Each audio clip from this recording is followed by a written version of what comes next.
ध्यानाभ्यास के लिए कृपया अपने नेत्रों को बंद कर लीजिए। आपका सुख आपके शरीर में ही होता है, शरीर के बाहर नहीं होता है। इसलिए शरीर के बाहर सुख को नहीं तलाशना है। शरीर के बाहर कहीं भी सुख मिलने वाला नहीं है। सुख अपने शरीर में ही होता है, अपने अमूर्त शरीर का ही परिणमन है, वही सुख का करता है। इसलिए अपने अमूर्त शरीर से युक्त रहिए। यह हमारा अमूर्त शरीर नित्य है, सदा शरणभूत है, सुख स्वभावी है। इसलिए इससे युक्त होने से हमको सुख का अनुभव होता है।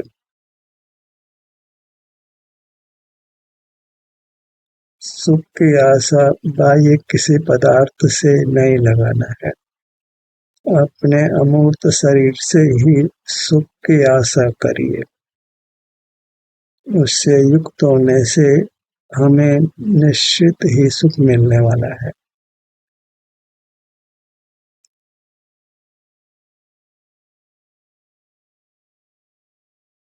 जिसमें वो परिणाम होता है, उसका वही कर्ता होता है। सुख हमारे अमूर्त शरीर में होता है, इसलिए सुख का कर्ता भी हमारा अमूर्त शरीर ही है। हम सुख चाहते हैं तो हमें अपने अमूर्त शरीर से ही युक्त रहना है। इतना ही मुक्ति का पुरुषार्थ है, सुखी होने का पुरुषार्थ है। जब अपने अमूर्त शरीर से युक्त होते हैं तो यहाँ जो भी वर्तमान अवस्था है उसका हमको अनुभव होता है।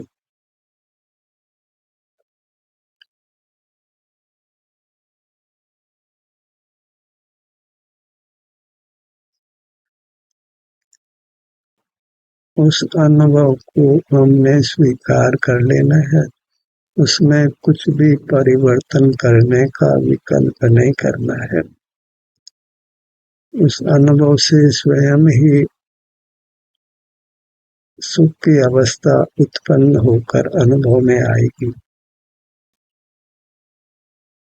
अपना कर्तव्य बस अपना मुख अपनी ओर करना है, और यह जो भी परिणति है उसको संभाव से अनुभव में ले लेना है।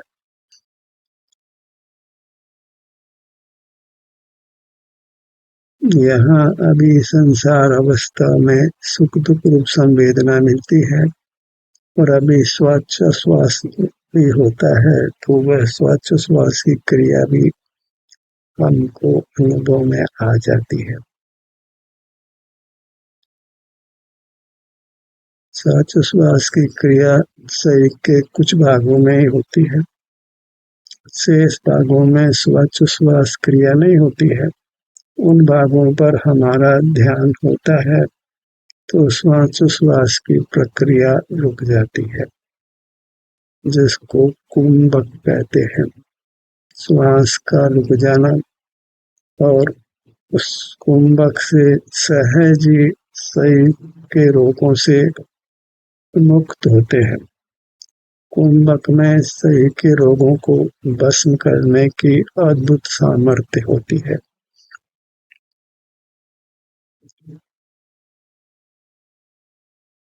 और वह कुंभक बिना यत्न के ही होता है, जब हमारा ध्यान अपने अमूर्त शरीर पर होता है। पर जीवन श्वास के बिना नहीं है, तो फिर कुंभक के उपरांत फिर श्वास आती जाती भी है। इस प्रकार श्वास दीर्घ होती है, मंद गति से होती है, और श्वासों की संख्या भी कम होती है। इस सब से हमारा स्वास्थ्य सुधरता है, हमें सुख का अनुभव होता है।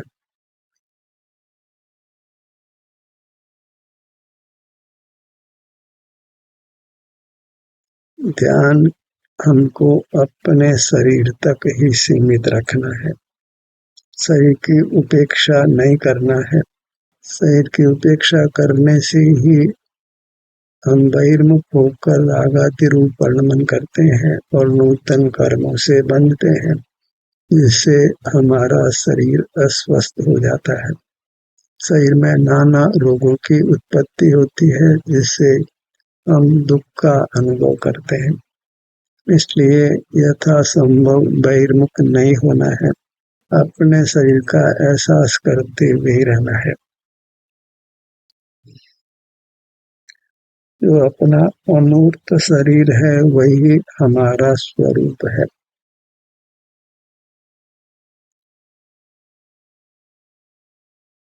और उसमें कोई न कोई परिणाम होता है जो उत्पाद व रूप होता है। मुख्यतः अपने अमूर्त शरीर की है, क्योंकि वह शाश्वत होता है। उसको ही मुख्य रूप से अपना स्वरूप कहने में आता है। फिर विस्तार कैसा है तो हम ये अनुभव से जानते हैं कि हमारा विस्तार सुखद है, सुख स्वभावी है, क्योंकि यहाँ से युक्त होने पर हमको सुख का स्वाद आता है, हम सुख का अनुभव करते हैं।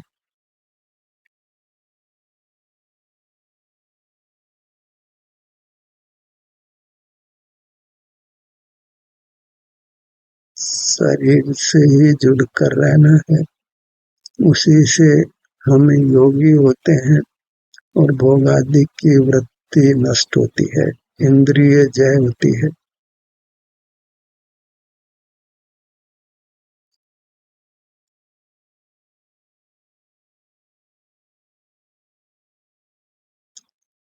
शरीर की उपेक्षा नहीं हो, प्रति समय हमें इस बारे में जागृत रहना है, सावचेत रहना है, सावधान रहना है, बाहर नहीं खोना है।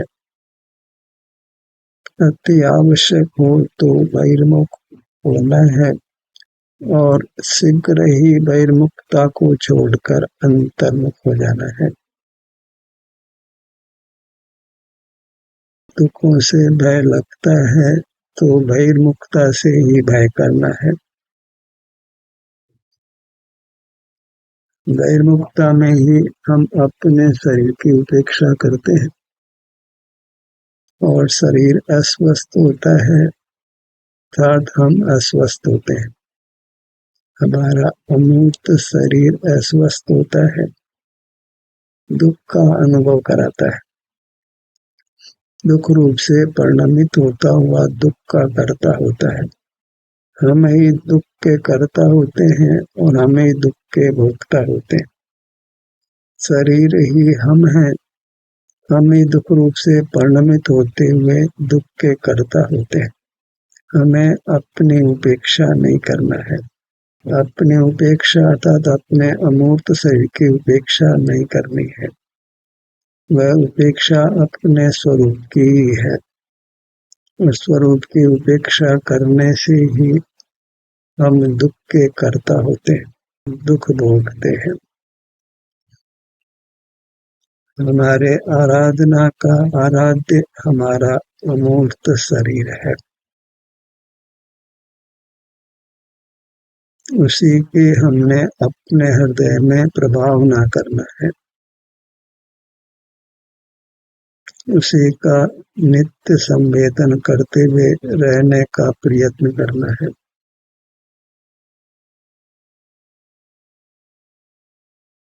यही मुक्ति का पुरुषार्थ है।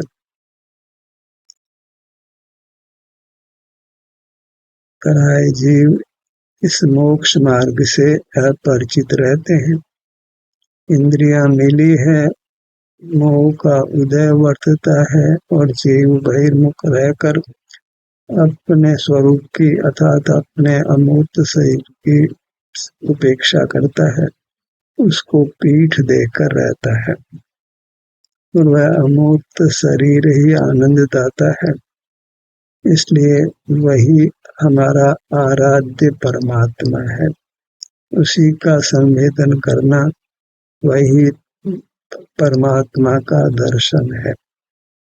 उस दर्शन से रहित नहीं होना है।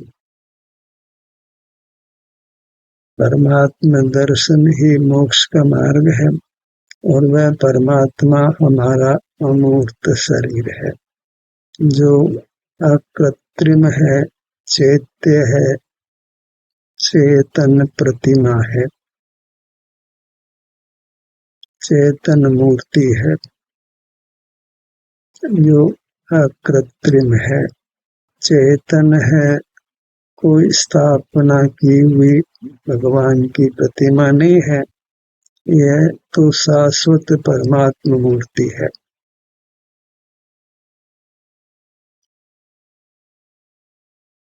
अपने ध्यान को अपने मुखमंडल पर लाइए।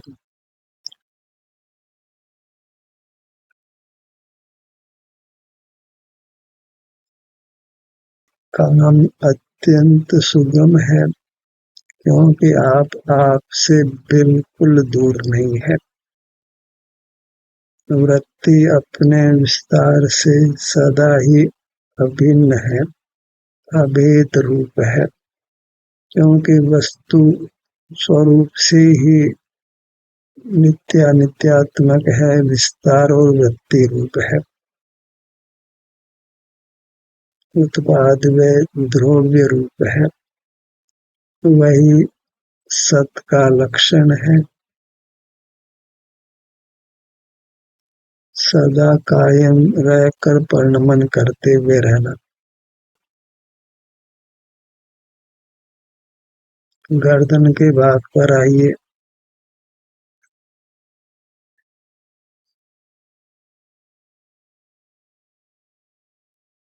आप अपने हर भाग से सुख की आशा लगा सकते हैं। किसी भी भाग की उपेक्षा नहीं करना है, उसी के प्रति सदा संवेदनशील रहना है। वही अपनी आराधना करना है, परमात्मा की आराधना करना है। ये आराधना कोई मूर्त द्रव्यों से नहीं होती है। अपनी भावना, अपने उपयोग से, अपनी वृत्ति से ही अपने परमात्मा की आराधना होती है। वही यथार्थ में देव पूजन है। जो बाह्य द्रव्य से परमात्मा की पूजा करने में हमने वास्तविक परमात्मा की पूजन को भुला दिया है।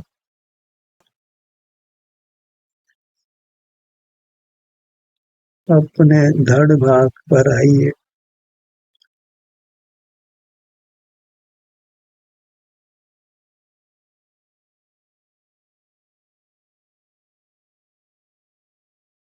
आगे के भाग को, पीछे के भाग को, बाईं ओर के भाग को, दाईं ओर के भाग को, चारों दिशाओं से अपनी मूर्त को लक्ष्य में नीचे।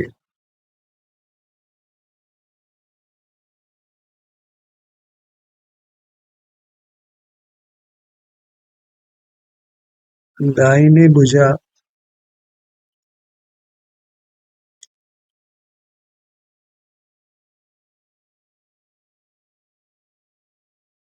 यही अपना आदर करना है, अपनी भक्ति करना है, अपनी महिमा ग्रहण करना है।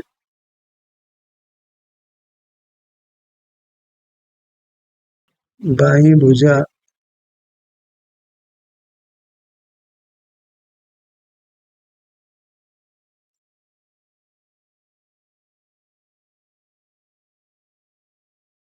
अगर शरीर पर आना और शरीर पर ठहरना हमको आ गया तो फिर परमात्मा दशा दूर नहीं है।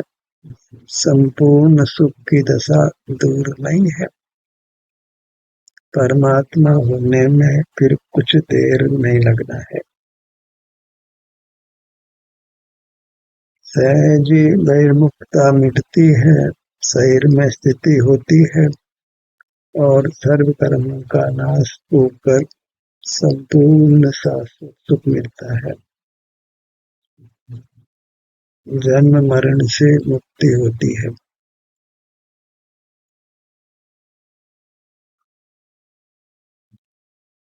दाहिना पैर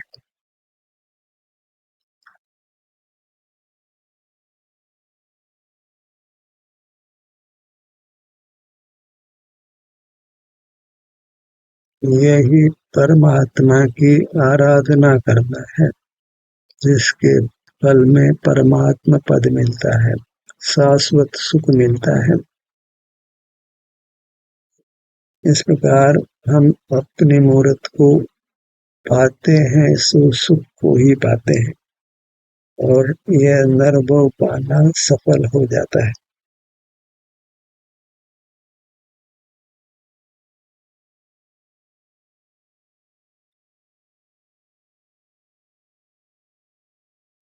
फिर हम कहीं भी हों अपने मूर्त की आराधना कर सुख पा सकते हैं।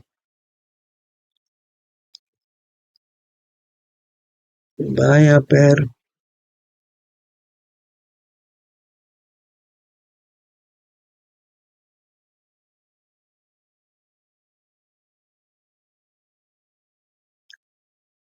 अपने दोनों चरण कमल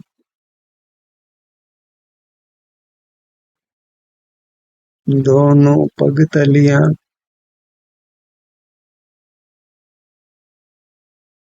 सिर का ऊपर का भाग शरीर का मध्य भाग नाभि स्थल पेट का मध्य भाग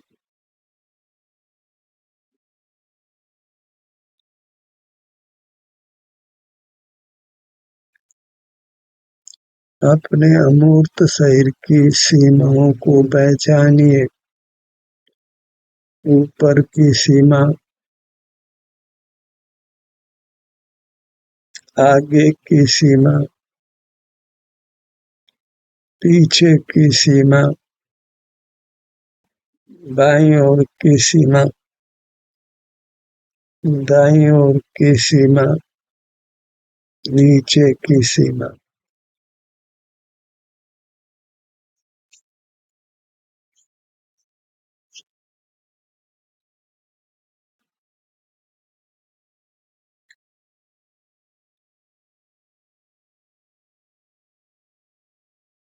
इस प्रकार अपने परमात्मा की मूर्ति का हमने निरंतर अनुभव करते हुए रहना है। इसी अनुभव में हम उत्तम स्वास्थ्य को पाते हैं, उत्तम सुख को पाते हैं। फिर विशेष आहार औषधि की आवश्यकता नहीं रहती है।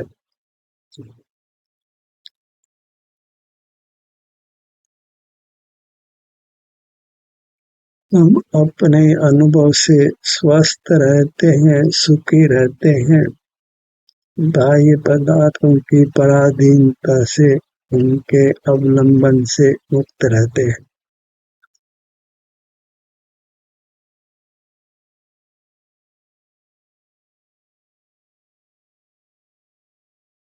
अपने अंग उपांगों कर अपने को अनुभव में लीजिए। सिर के भाग को अनुभव में लीजिए।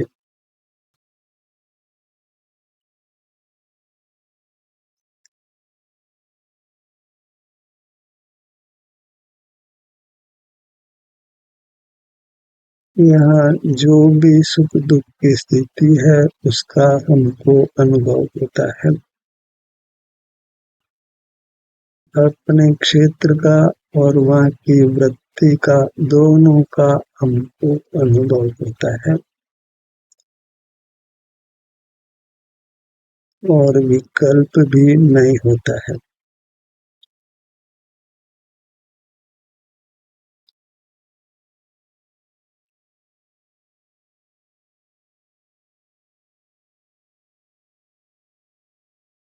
जब किसी भी स्थान पर ठहरते हैं तो श्वास रुक जाती है, जिसको कुंभक कहते हैं, और फिर श्वास आती है तो हमारा ध्यान श्वास पर भी चला जाता है, तो उसमें कोई दोष नहीं है।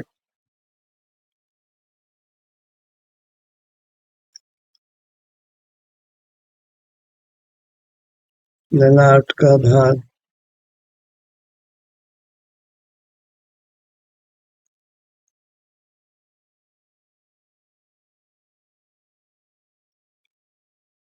दोनों भुवों का मध्य भाग,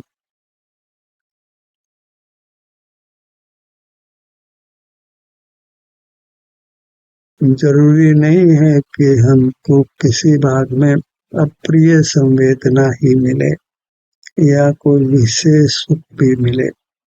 इतना अवश्य है कि रागादिक दोष नहीं होने से हमको निराकुलता होती है। निराकुलता होना एक बड़ी उपलब्धि है,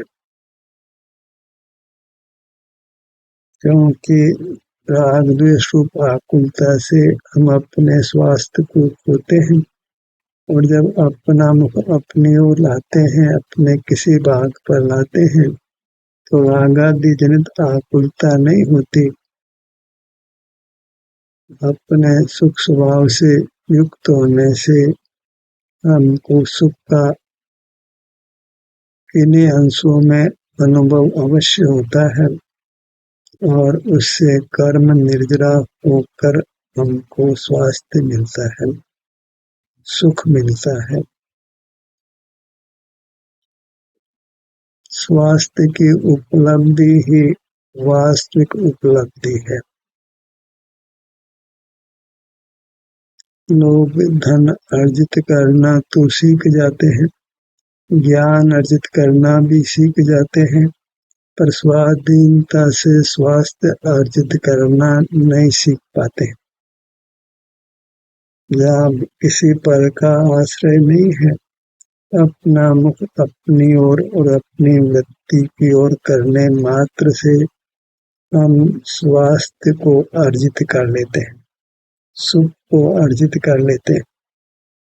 सुख को किसी पर के माध्यम से नहीं पाना है। अपने अमूर्त शरीर को लक्ष्य में लेकर अपने अमूर्त शरीर में जो भी अवस्था है उसको लक्ष्य में लेकर ही हम उत्तम स्वास्थ्य को पा लेते हैं, सुख को पा लेते हैं। कितनी सुगमता से, कितनी सरलता से, बिना परावलंबन लिए, बिना कहीं गए हुए, अपने से ही हम अपने उत्तम स्वास्थ्य और सुख को पा लेते हैं। यही यथार्थ कमाई है। नेत्रों पर आइए।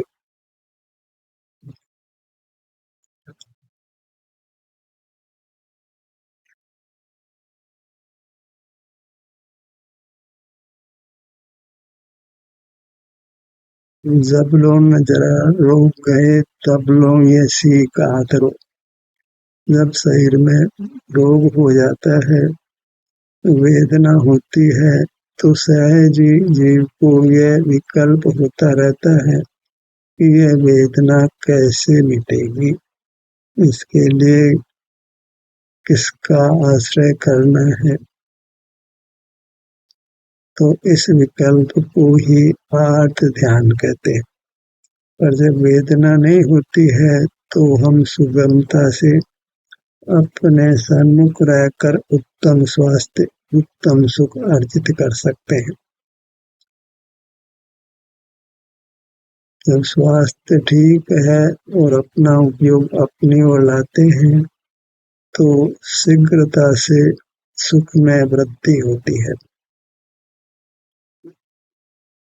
उत्तरोत्तर अच्छी सुखद अनुभूति होती है और हमको मार्ग का श्रद्धान दृढ़तर होता जाता है।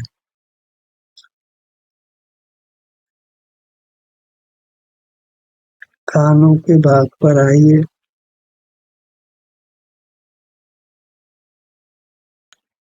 बायां कान विस्तार वृत्ति का युगपत ग्रहण होता है।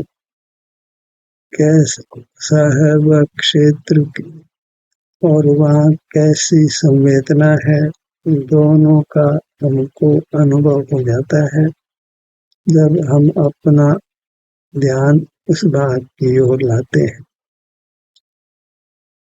दायां कान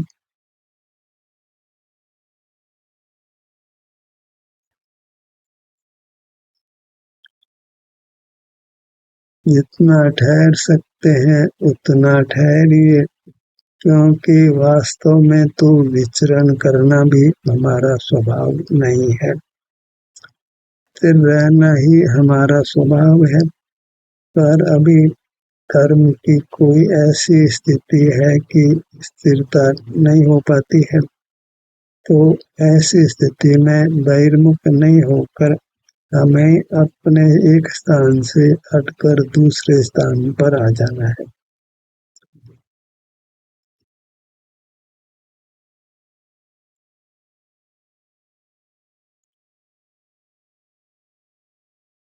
नासिका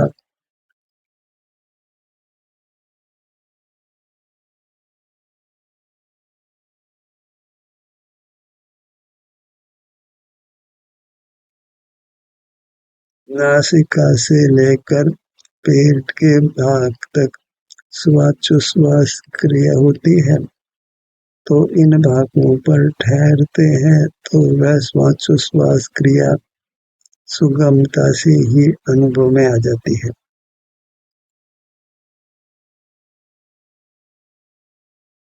हमें उस संबंध में कुछ भी विकल्प करना योग्य नहीं है। वह सब आत्मोपदेशों में एक योग की स्थिति है, हलन चलन की स्थिति है, जो अभी कर्म का संबंध होने से होती है, हमारे अनुभव में आ जाती है और उससे कर्म की निर्जरा ही होती है। और एक समय तो ऐसा आ ही जाने वाला है जब शरीर में श्वासोच्छ्वासी क्रिया भी नहीं होगी। होठों के भाग पर आइए।